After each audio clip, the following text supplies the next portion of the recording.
Okay, so for those who listen to the Bob's Burgers movie commentary, this is the unicycle story. It was 1987, and my father and brother and sisters were walking through the bush, and they spotted something in the trees, and they found this thing that was like a unicycle, but it had like the wheel at the back, but then it also had these like roller skate wheels on the front. So it was like a unicycle with training wheels. And I've since found out that they tried to market this thing as like an extreme skate bike. But if you ever saw one, it would be difficult to imagine anything more uncool. So I started riding it everywhere. And one day I rode to my friend Paul Gaz's house. And his house was quite a long way away. It would have been about a 30-minute walk or probably 50 minutes on this unicycle. And it was on the way home. I was riding along this highway and I was going past a block of units and I looked down the driveway and then I saw this gang of kids all on these awesome racing bikes. And then I saw them all turn and they would have seen this.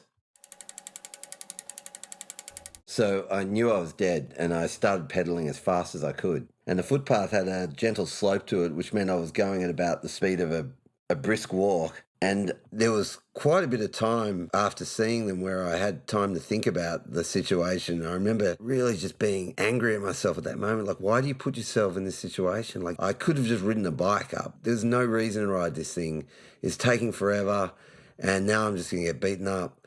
And then it was this moment, the leader of the gang cut in front of me, but somehow my pedal was coming up and got in his front spokes. But the best part about it was I just very lightly just stepped off the back, but he went head over the handlebars, his bike just flying, the bloody unicycle stuck in the spokes, and it was just the nastiest crash. And I just stood there staring. I was just frozen. And all his mates pulled up around beside me, but none of them were even looking at me. They were just looking at their friend and what a pizzling he just copped. And this guy somehow gets up. He's clearly in shock. And he stared blankly at me for a sec. And then he looked down at the unicycle, turned bright red, and yells, "What the f*** is that?" I just didn't say anything. I just bent over and I just pulled it out of the wheel of his bike. And then I calmly but quickly walked to the side of the road, ran across this 6-lane highway. And once I got to the other side, I just started riding off. After I'd gone a little distance, I eventually turned and I could see all of them and they were all still there and none of them had even moved. They were just standing around inspecting, I guess, what was left of his bike.